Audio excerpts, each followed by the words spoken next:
So I'll just say a few words about how we're thinking about trust as the BBC, and then maybe we'll come back to those questions at the end. And I guess the first thing I want to say is very straightforward. The BBC is unusual in this regard, that we're both a very big provider of news to the UK and the world, the biggest source of news in the UK by far to the British public, and probably the biggest single international provider of news to the world. So the whole issues of other institutions, the big stories we cover from BP to politics around the globe, means that we interact and indeed are a significant agent in conveying news and helping people figure out what they trust organisations. But we're also a very big public institution ourselves, and often on the receiving end of searching questions about trust. And I thought I'd use both those two lenses to look at the subject. Here we go, one more, not too many charts, but one more chart. Here we go, British politicians. Do you think British politicians are out merely for themselves, for their party, or to do the best for their country? 1,000 UK adults, you can see, although about a third of the respondents think that the politicians put their country first, the majority think it's either their own party or themselves.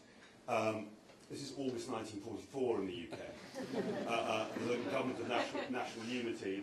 The Second World War was finally going quite well. D-Days happened.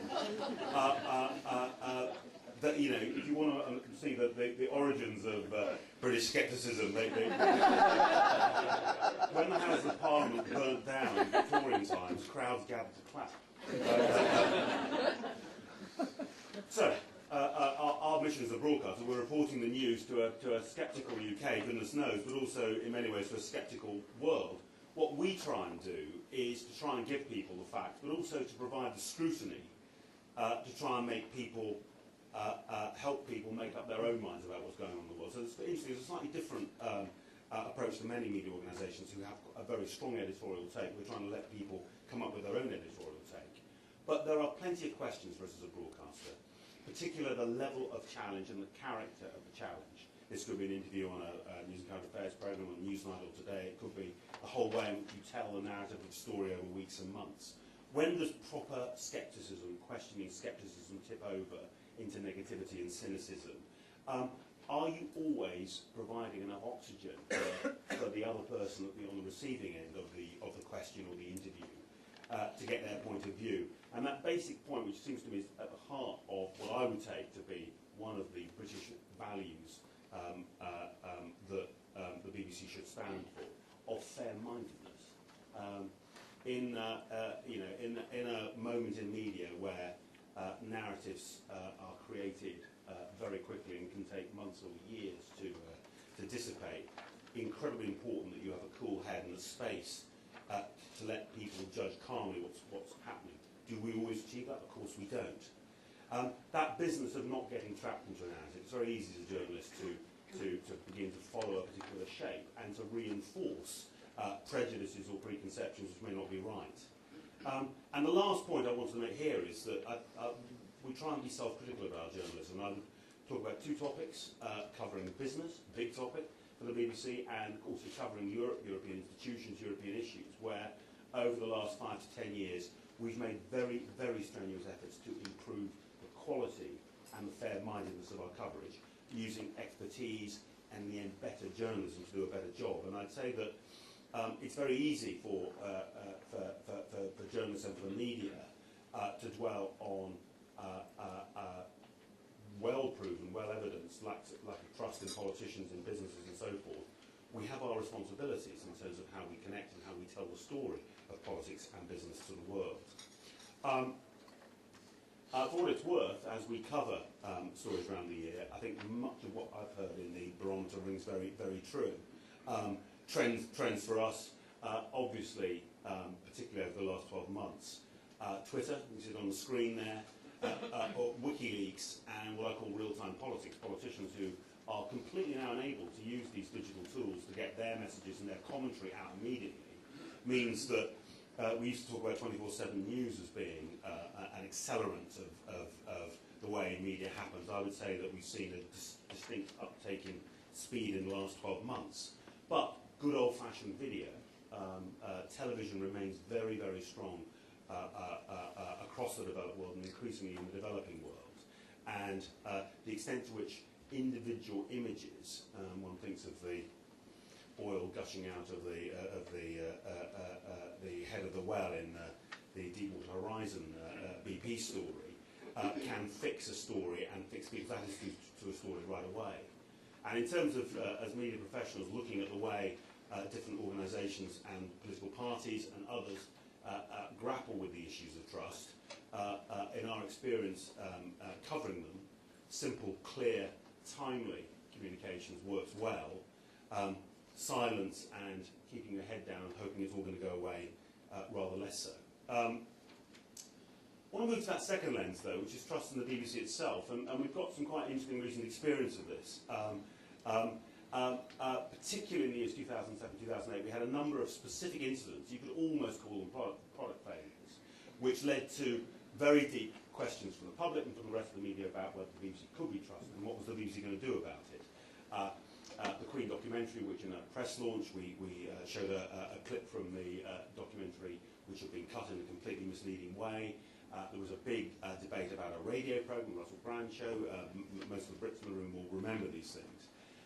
Worth talking a little bit, I mean, precisely because we are holding so many other people to account around this country and around the world, we were very clear right from the start that we had to think incredibly hard and very quickly about how we were going to handle these things. And a few obvious points from me as Chief Executive of the BBC, how we thought about this. The most obvious point is this is about communication second, it's about substance first, and the first thing we had to do was try and figure out what had happened, the full extent of it. We then, again, adopted with all of these a policy of full disclosure. So, for example, in the issues of the phone competitions, some of which have been improperly and incorrectly launched, we went through the entire organisation and we found about a dozen other problems nobody had heard about and publicised all of those as well. An unusual tactic, but we believe we need to fully understand what was going on. In terms of press appearances and media appearances, our basic policy was get out there and get out there until they stop asking you to get out there. So completely, every single demand, UK international media, I and other people were doing it. Secondly, again, unpopular inside the organisation and with some of our supporters, a straightforward policy is if you've got it wrong, say you got it wrong and apologise immediately. Announce a plan, again, early on, which we did in each case, a set of actions we were going to take, and then, even when people lost interest, go on reporting publicly how you're getting on with your plan. Third point, which is very unusual, I think we're the only media organisation in this country who attempts this, is we confer on our news division total editorial freedom to report on the BBC itself. And by the way, if the problem is, or the issue is itself about part of our news division, we create a Chinese wall so the rest of news can do it. So we create a free fire zone in which the BBC itself is given complete freedom to analyse and to debate and to, if necessary, continue to report stories which corporately perhaps we'd rather we moved on from. Now this is regarded as very counterintuitive. Indeed, some of my colleagues in commercial media regard it as suicidal. It's been an absolute article of faith to us that in the end the public rely on BBC News so much of what's going on in the world that it would not be ethical or proper to as it were, protect the BBC itself from our own scrutiny. And it's interesting, a couple of days after the Russell Brand show, this was in the UK, a very big story broke, we asked people a number of questions about it. I think an interesting and rather encouraging answer to one question. In the immediate wake of the Ross Brand affair, 2/3 of the people we talked to, big representative sample, said they trusted the BBC to sort the situation out and do the right thing in the future. So really very early on, before frankly we had complete clarity of what happened and before we had an exact plan, there was a presumption that probably you could trust the BBC to sort it out. This looks like this is a data series over many years, but what this looks at basically is do you trust the BBC. If you score as 8, 9 or 10 for being trustworthy, you get to be in the green line. If it's 4 out of 10 or below, you get to be in the red line. And this shows the track of this basic question. We've got a data series going back a long way through this period. And what's interesting is you can see the resilience in the sense of our trust measures. There's a period, particularly around the Queen documentary and competitions, where low trust peaks and high trust dips, and again a rather smaller one around the Russell Brand show. But actually the broad story here is over this period of a growing track of trust rather than a diminishing track of trust.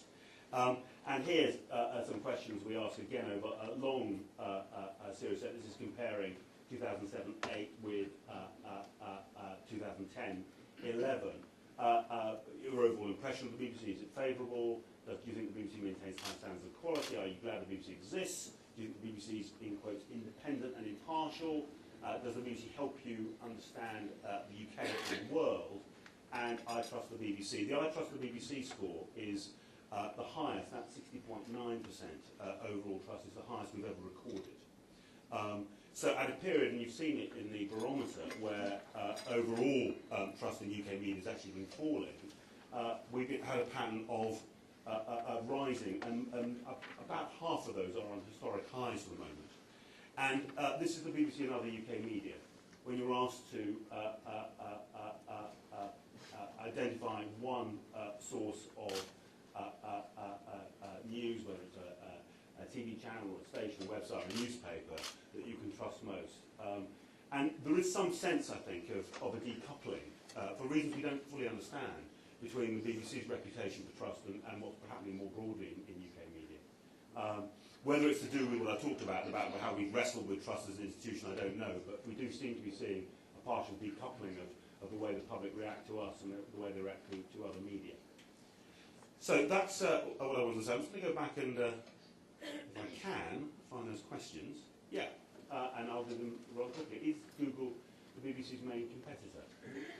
No, I don't think it is. I think Google's doing a very different thing. I think if you use Google, you're looking for speed, you're looking for utility, you're looking for relevance.